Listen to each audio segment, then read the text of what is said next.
I had had enough.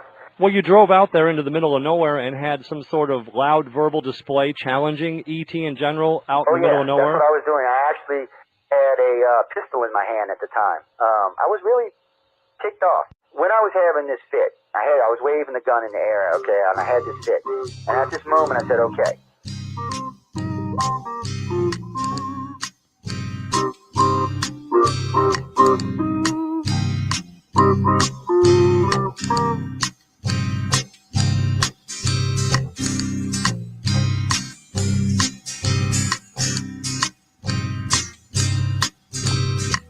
He was a Louisiana man named Montaldo.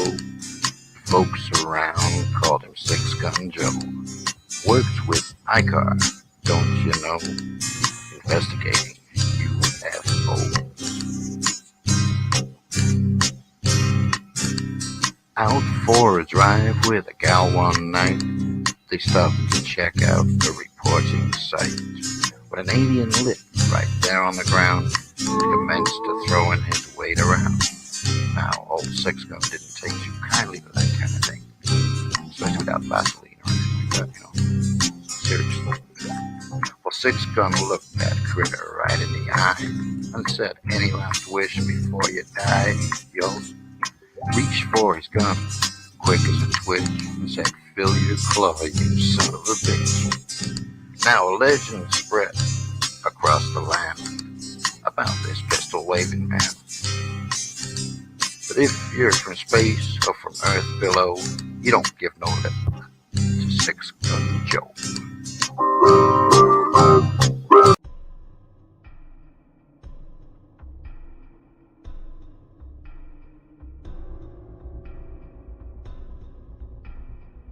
Welcome to Don't Whistle at Night podcast, where Navajo legends echo in the shadows.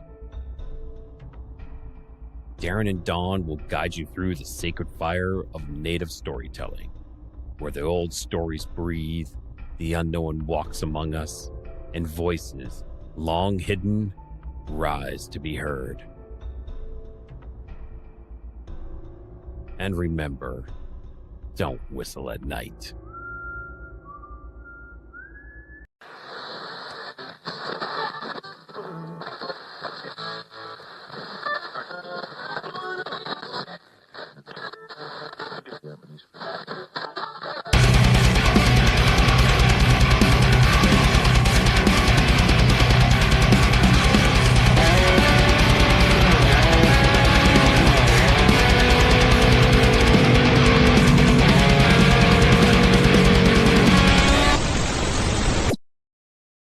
Hey, hello, good evening, everybody, and welcome to Into the Night with me, your host, Sean Kelly. What a beautiful Sunday. It is right now in Pittsburgh, 61 degrees. Can you freaking imagine that? Last week, it was like in the teens. Now it's 61 degrees. Hello there, Miss Sally, Mr. Kirk, Miss Heidi, Mr. Kevin. Good to see you for popping in tonight. Just want to a couple of announcements I need to make. Joni, good to see you. Thank you for popping in. Hey, Pause, good to see you, buddy. Just wanted to tell everybody that I'm going to thank UPRN Talk Radio, 105.3 Mississippi, 107.7 New Orleans, for allowing me to give you 2 nights a week, 1 hour on Sundays and 1 hour on Tuesday nights. And it's 8:10 to 9:10 p.m. Also, you got to remember, too, that right after my show, it is Don't Whistle at Night podcast. And that is with Mr. Don Yazzie. And he has a good guest on tonight. So his podcasts are famous. I call them. They're famous. But, this is what it's all about. This is what being a host on a podcast talk radio show, okay? You get to bring people on. You get to talk to people. You get to bring in guests. Hey, Sonny Mitch, good to see you. Good to see you.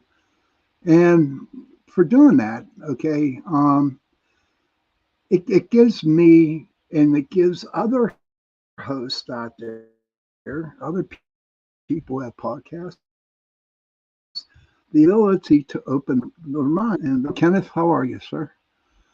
Um, and it just, I just enjoy this. I just enjoy this. And that's why I'm here to tell you how I feel, to give you what I believe in. You know, I'm not here to judge you. I'm not here to criticize you or nothing. I mean, I'm here for everybody in the chat room, or even at the 160 countries that we are broadcasting who are watching my show tonight. Give them the opportunity to listen and to talk and to express how they feel, you know. And that's what this is all about, especially for me. Hey, Mish, what's good to see you? Good day to you. And well, there's a lot of good people in the room tonight. And I'm very grateful for everyone that's in the chat tonight. And I'm grateful for everybody out there who is listening to my show. I truly appreciate it. I mean, really, from the bottom of my heart, it's just, it just makes me feel good, you know. I am going to tell you this Tuesday, this is going to go. My hair is going to go. I'm getting a haircut, you know, because Santa Claus season's over with. So I'm going to be getting a haircut. So I'll surprise you. I don't know. Recommendations, anybody in the chat room? Should I shave the beard right here? Should I shave it or keep it going? Daniel McIntyre, McIntyre Painting. How are you, sir? You are painting. He's painting right now. Let me tell you about Mr. Daniel McIntyre. He has a business here. He's a painting business here in Pittsburgh, and he's a dear friend of mine. And don't shave anything, okay?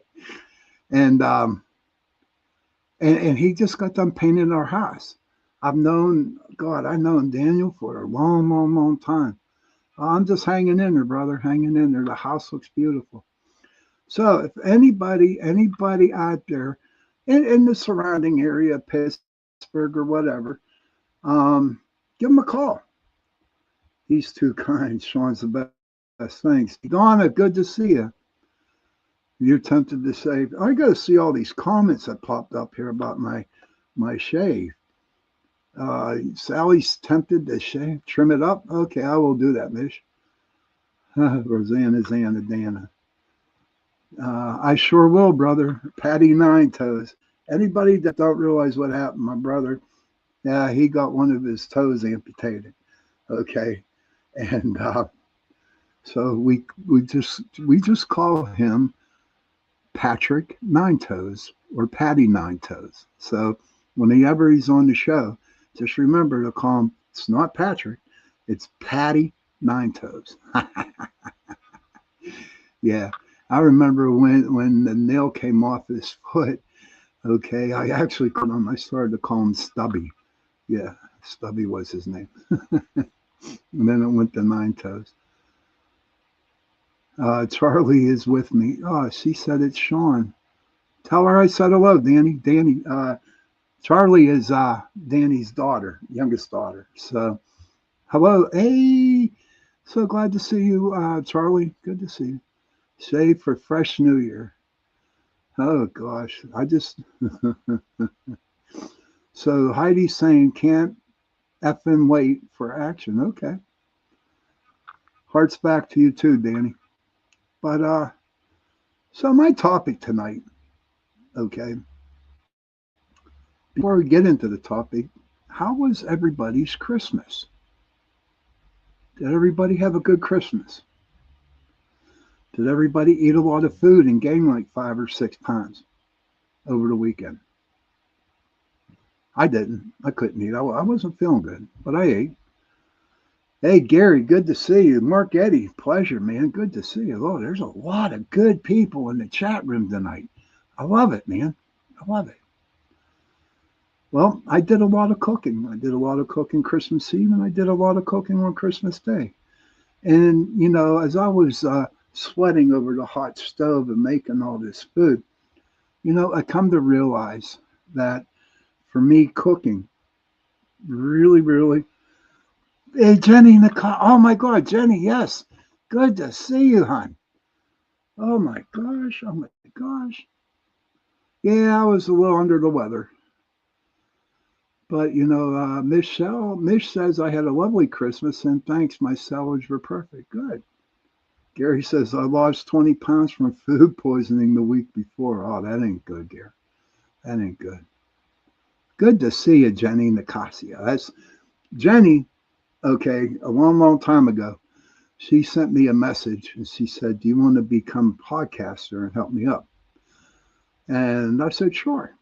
And that was what, almost close to 6 years ago, Jen. And and so that's how I got into podcasting. If it wasn't for Miss Nicasia over there, I don't know where I'd be today. Daniel says, Sean's the best. You are an amazing brother. Love you and talk soon. Love you too, brother. Love you too, Daniel. And so Jenny has her own show. She has Chasing Prophecy. Oh, shucks. Are you blushing now, Jenny? and but if it wasn't for Jenny, I wouldn't be here. I wouldn't have made so many wonderful friends. You know, she has Chasing Prophecy, and she also has a wonderful show. She has a great show, and every now and then I'll pop in and especially if we got flatliners or flat earthers, if she has a flat earther on, who's the first person she calls? She calls me because I'll call them on their bullshit on the flat earthers. Oh yeah, absolutely. But so you want to be a paranormal investigator, huh? Heidi says I eyeballed a cheese ball at the store the other night. Should have bought it, Heidi. You only live once. But so you want to be a paranormal investigator. So anybody out there in the chat that wants to answer some of the questions, do you guys want to be a paranormal investigator? Well, I'll tell you what. It's hard to be honest with you. Uh, I want mishes. Oh, okay. And it's hard. Okay, you spend a lot of time going out and doing investigations. I would say for me, the first 10, 11 investigations was a lot of fun. It really was a lot of fun. I enjoyed it. Had a lot of people. We went to different places and we had a lot of fun. And the coolest thing about the investigations were that I had a digital camera back then, and it was like, I'd take about 400 pictures, and that's the truth. And the very next day I would go through all those pictures. And I'm telling you what, um, it was hard, especially at the beginning, because you had to get kind of used to what you were looking at. Okay. Um, so and it took me a good while, I'd say about 3 to 4 months before I actually got it down to a science. So what I would do is I'd load up all those pictures on my laptop. And when I would scan through them, I'd be looking for, things that are, something that the picture does not look clear, or there's something off about the picture. And are we doing food porn now, guys? No, we're not doing no food porn, huh? No, we were just talking about, cooking. On Christmas, I did a lot of cooking on Christmas. No food porn. That is only for Saturday nights. Um, so, and that's how I did it. Each investigation, I would take a lot of pictures the next day, put them up on the computer, and see what I got. Now, at the beginning, when I started doing this, it was really hard for me to understand because at the beginning, it was so exciting. Couldn't wait to open up the laptop and look at the pictures, and everything that had a little ball in it, said, boy, that's an orb, that's an orb, that's an orb, that's an orb. And I was like, no, it ain't.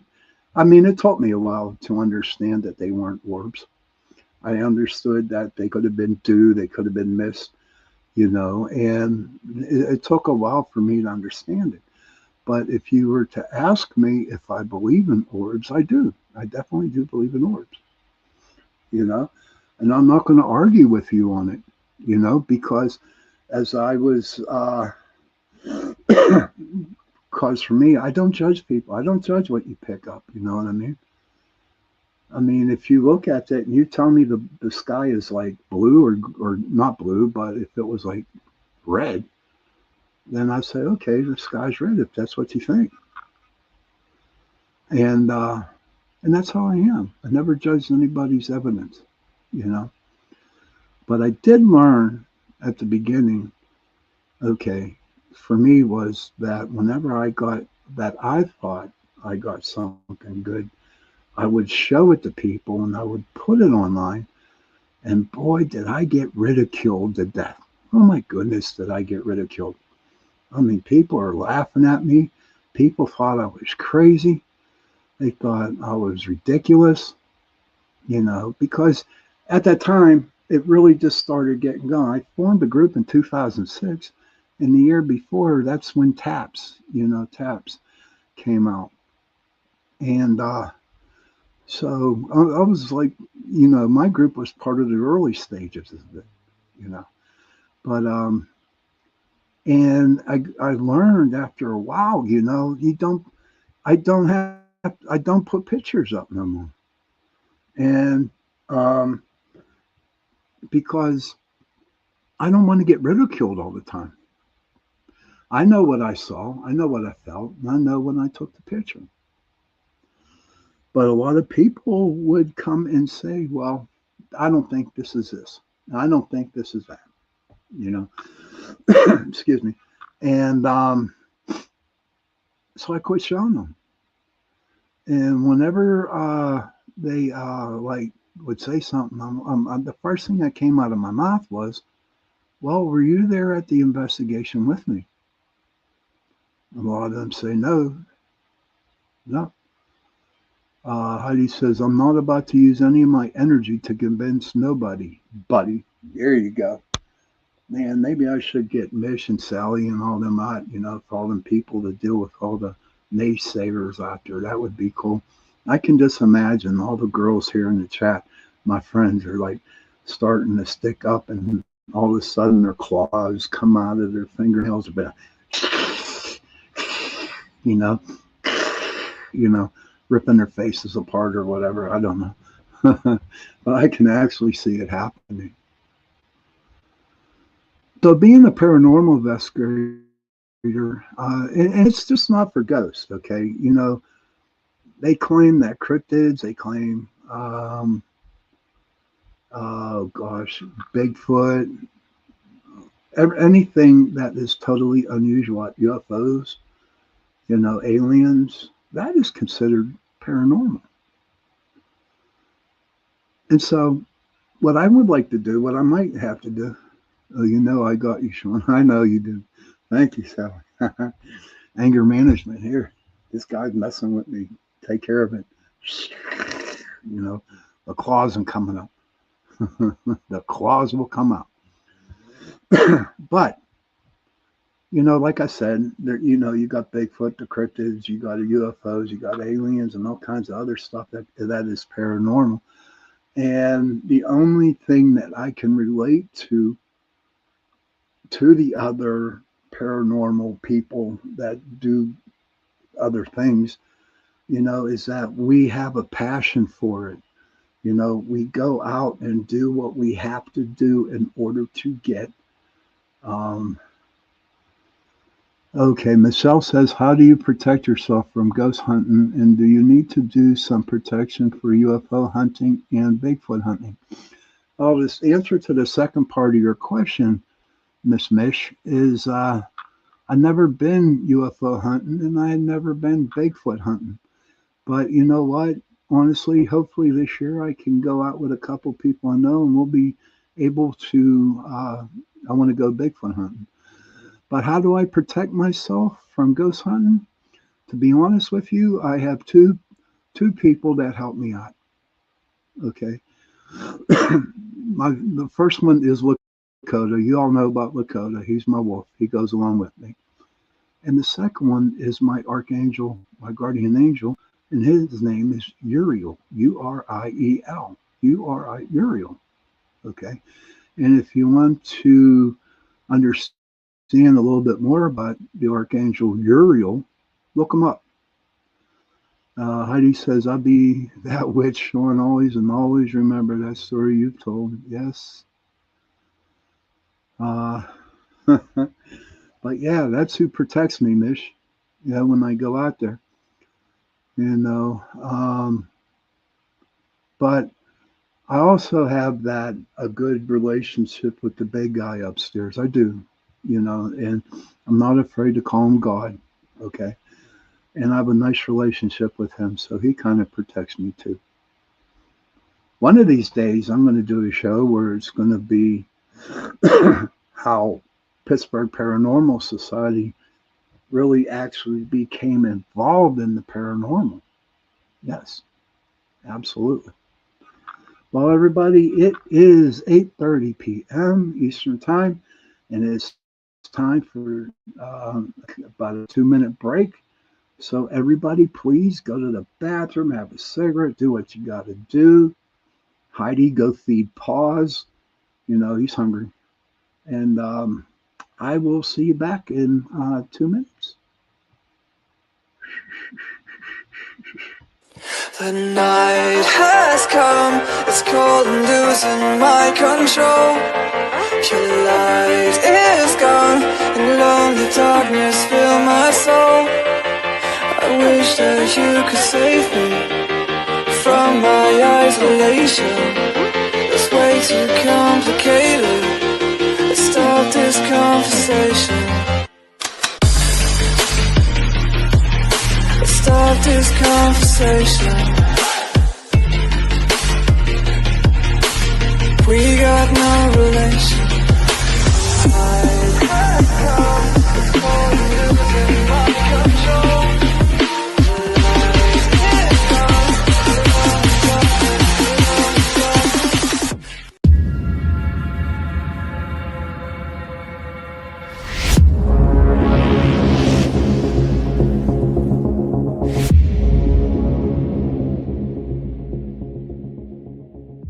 Are you ready to explore the unknown? Dive into the world of the strange, mysterious, and unexplained with Eerie Expeditions magazine. Each issue is packed with spine-tingling tales, cutting-edge paranormal investigations, and exclusive insights into hauntings, cryptids, UFOs, and more. Whether you're a seasoned investigator or just love a good ghost story, Eerie Expeditions magazine has something for you. Join our growing community of truth seekers and adventure lovers. Subscribe today at EerieExpeditionsMagazine.com and unlock the secrets of the supernatural. Are you ready? That's EerieExpeditionsMagazine.com, where the extraordinary is just a click away. Dare to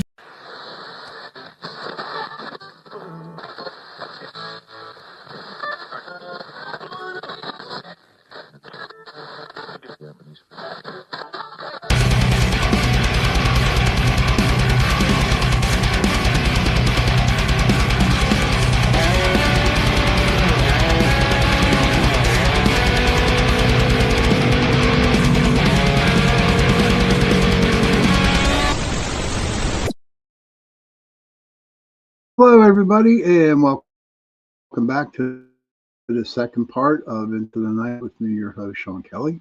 Again, I thank you, PRN Talk Radio, 105.3 Mississippi, 107.7 New Orleans, for allowing me to give you a show on Sunday and Tuesday nights. Thank you, Heidi. Sunday and Tuesday nights from 8:10 to 9:10 p.m. Don't forget, right after my show tonight, Don't Whistle at Night podcast with Mr. Don Yazzie.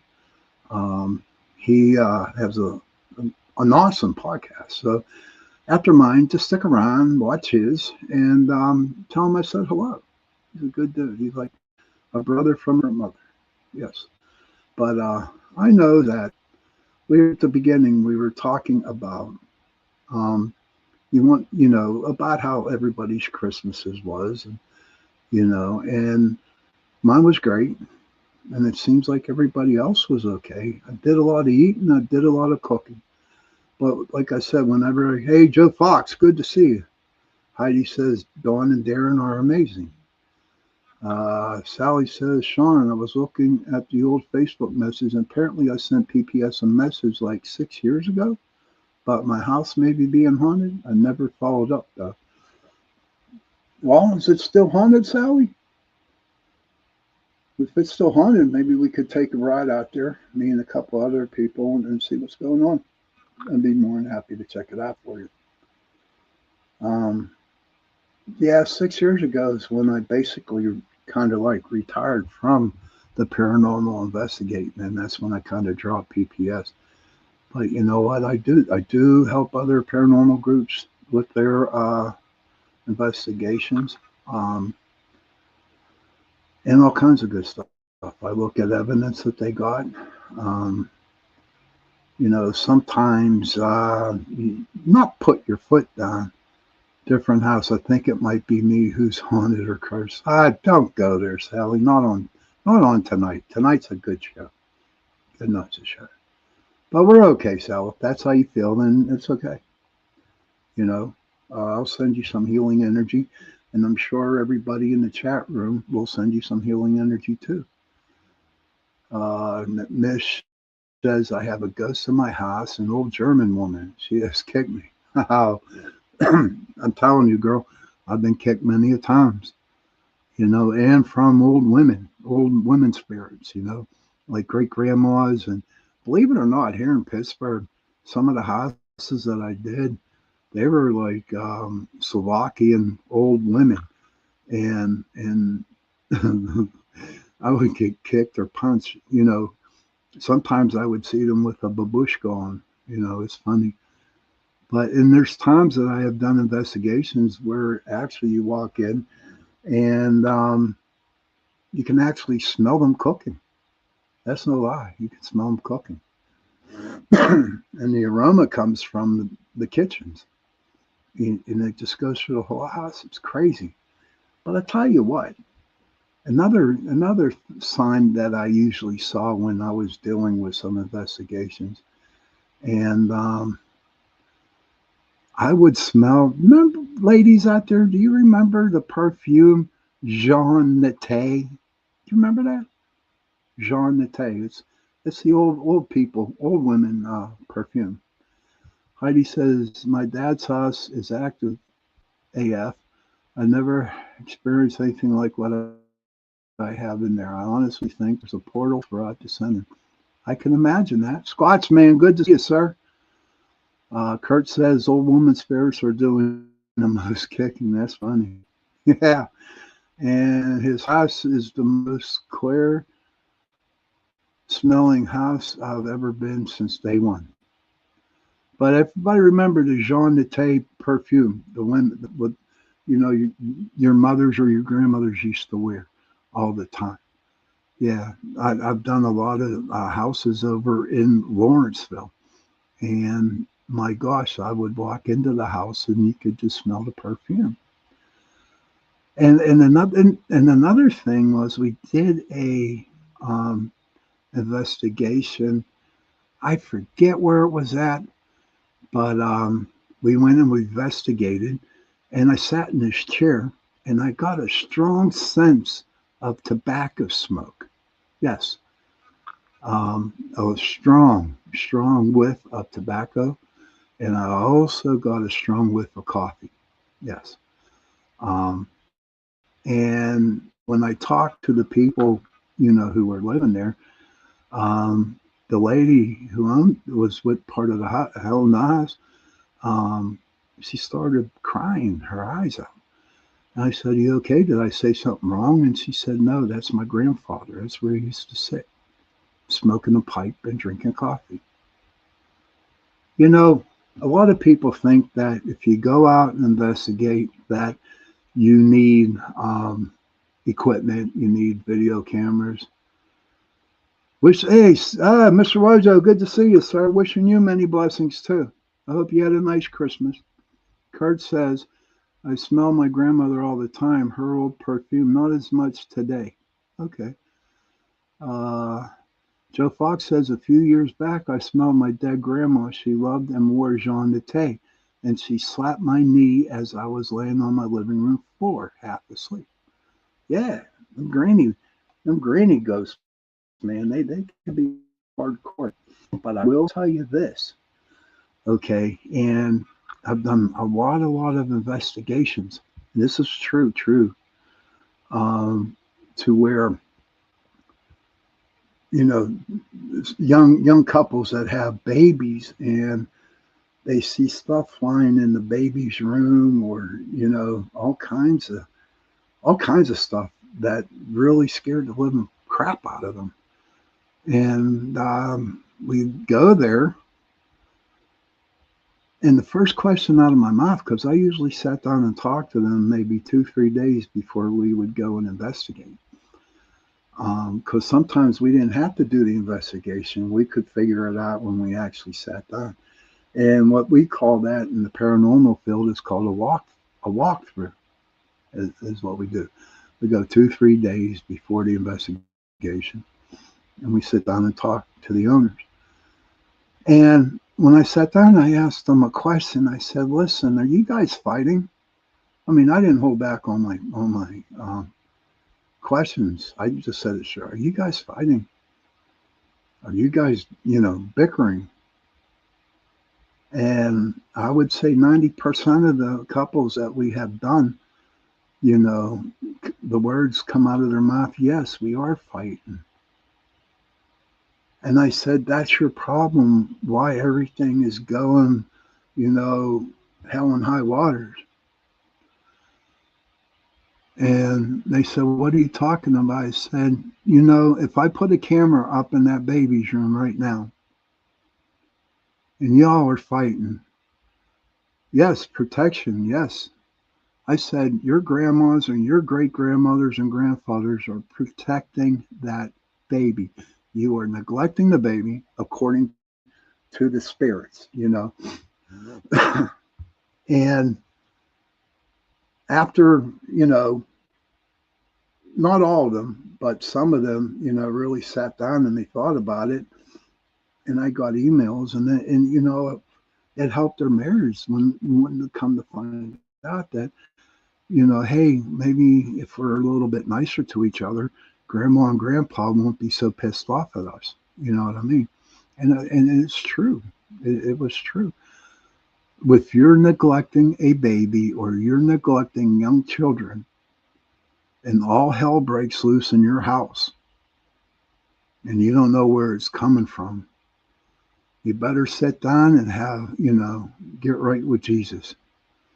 Kenneth said the old lady helped and played with my son when he was young. She would turn the electric heater on too for when we got home on days evening it got cold many times.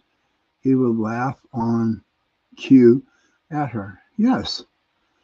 And you know what else is crazy, everybody? Thank you for sharing that, Kenneth. But that's the truth, what Kenneth said there. Yeah. Babies and cats are the best spirit seekers, man. They are. They can see spirits real well. And I remember one time, Paul, my son, he was not even 6 months old. Okay. And I have an Uncle Paul and Aunt Penny. And I always wondered, because my dad died in 1985 and Paul was born in 1990. And I was always wondering, did my dad ever, showed up to him? Did he ever see my dad? And so I just took him up to my Uncle Paul and Aunt Penny's. Now my Uncle Paul looks exactly like my dad. Okay. And so Aunt Penny is like holding Paul like this, sitting on the couch. Well, Uncle Paul came around and looked at Paul, and Paul just took his hand and went like this, like hi, with a big smile on his face. And he never saw my Uncle Paul at all. Never. And then I knew right then and there that Paul had, my dad has been around for Paul. And he still is. But those are little things, not little, they're very important things. They might be small and little to you, but I tell you what, they mean a hell of a lot.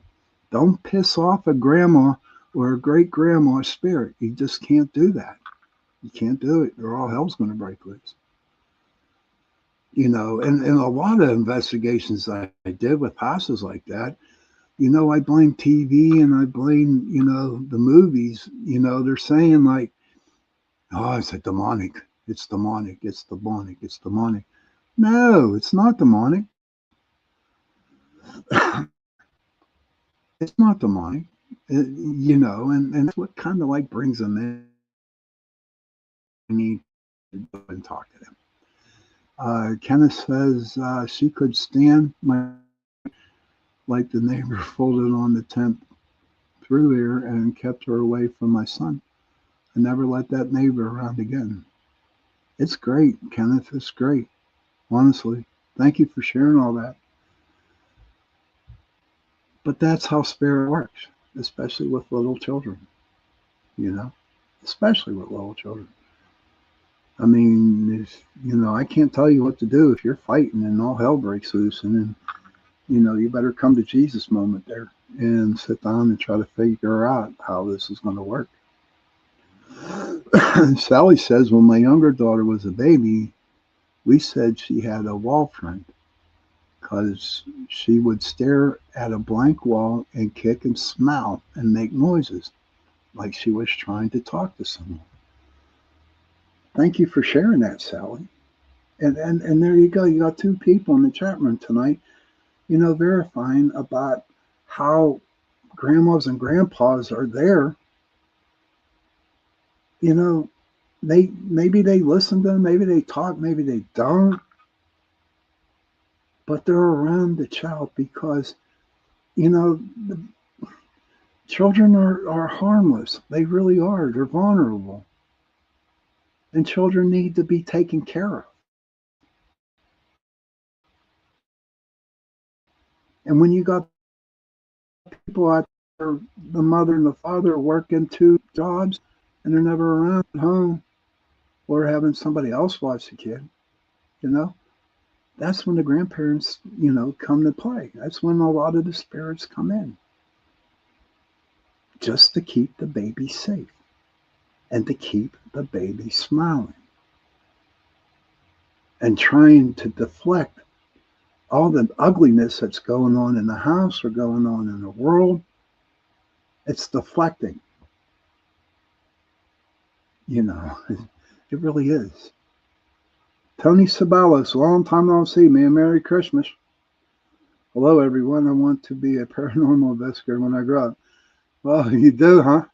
Okay, well, let me tell you about Mr. Tony Sabalos from Texas. A very, very good paranormal investigator. And he'll never grow up. He already grew up. Good to see you, my friend. So good. But and these are a lot of things that you will experience when you go on a paranormal investigation. Okay? I mean, like I said at the beginning, it's a lot of work. It's a lot of hours. And there's a lot of stuff that you got to put up with. The number one rule, if you go to a cemetery or if you go to a battlefield, okay, you better get permission to go to that cemetery. You better get permission to go to that battlefield. Because if you don't, okay, you're going to get arrested for trespassing. That's right. Hey, Deb, good to see you. Debbie's place is haunted. There's a lot of good stuff down there in her house.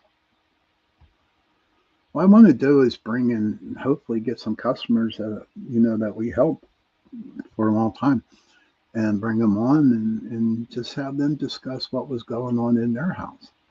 Sally says something definitely protected her. I can't tell you how many times she almost got hurt, but stopped within an inch of hitting a corner or something.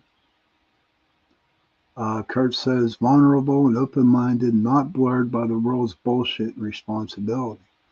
They deserve to be safe and have great childhoods and explore and grow. And that is so, so true, Kurt.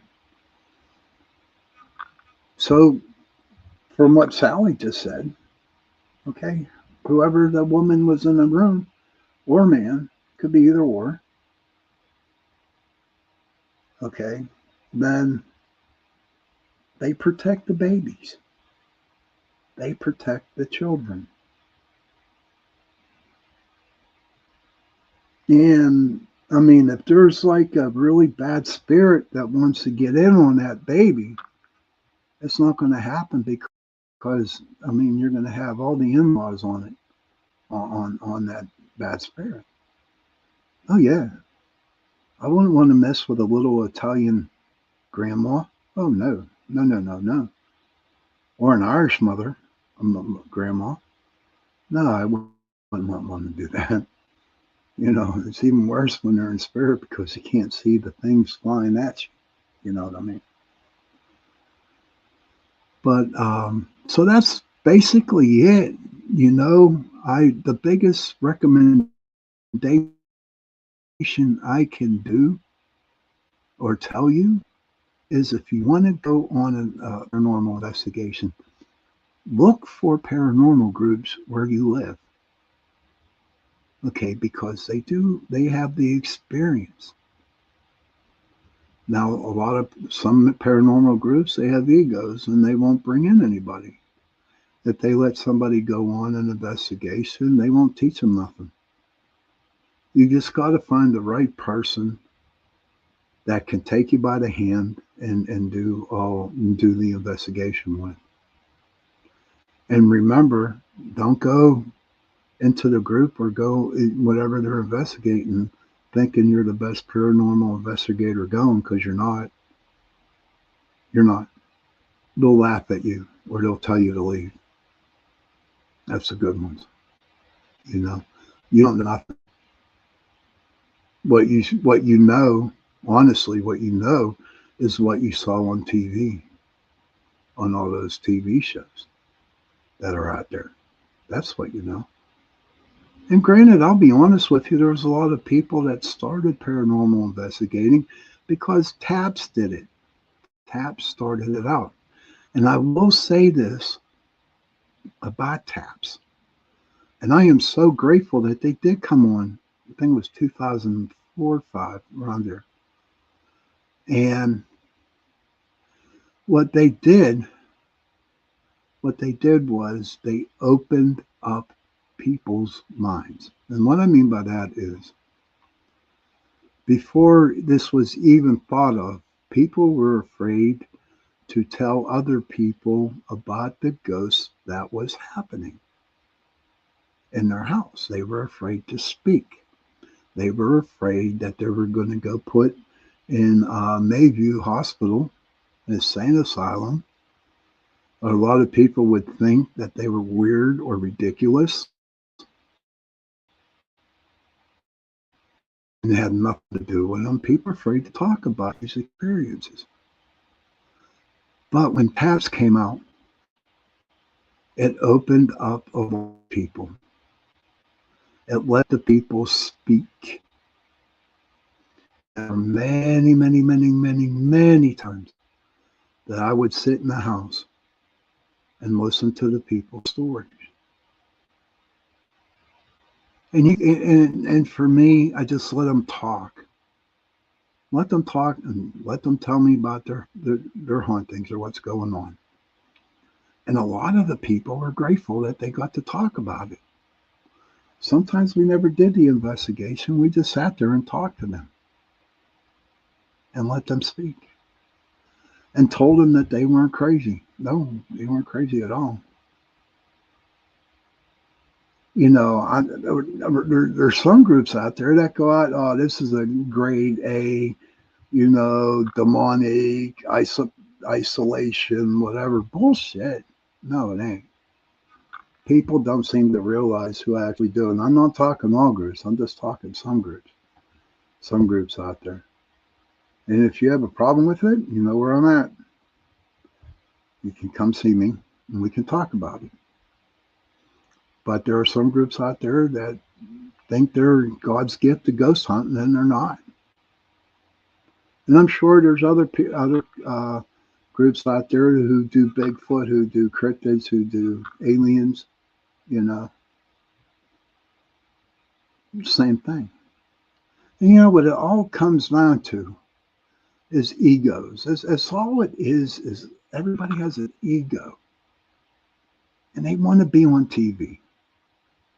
They want to have their own TV show. Heidi says, how I connected with Richard Estep. I had started an email to Boulder County Paranormal Society and then met him through something else. That's all you do is write an email. Thank you, Heidi, for sharing that. But that's all you got to do is write an email. You know, find the ghost hunting team on around your area. Write them a note, send them an email, give them a call, and then talk to them. And don't be afraid to ask questions, because there's no such thing as a stupid question. Let me repeat that, especially in this field. There is no such things as a stupid question. Not at all. Joe Fox says human ego all the way, much like religion and politics. It's sad. Sean, you want to try to summon a UFO? I saw one, Heidi. I'm sorry, Heidi, Sally. I saw one going down Scott Road, going to work one night. It was so huge, it was big. And then I went down to the other block, and I'm thinking it's going to be there, but it disappeared. I'm not. You have to talk to Joe and all them about the UFO bit. You know, I'm not really big into it. The ego is not your amigo. Yeah, I like that. Your ego is not your amigo. But it's okay, you know, to go out and investigate, but go out and investigate with other people who know what they're doing, so you won't get burned. And I have seen a lot of people, and I'm being honest when I tell you this, I've seen a lot of people get burned. They got attachments to them. There's a lot of things you have to know about before you can even go out. My biggest one is don't call the spirit out. You have to show the spirit respect. That's the biggie.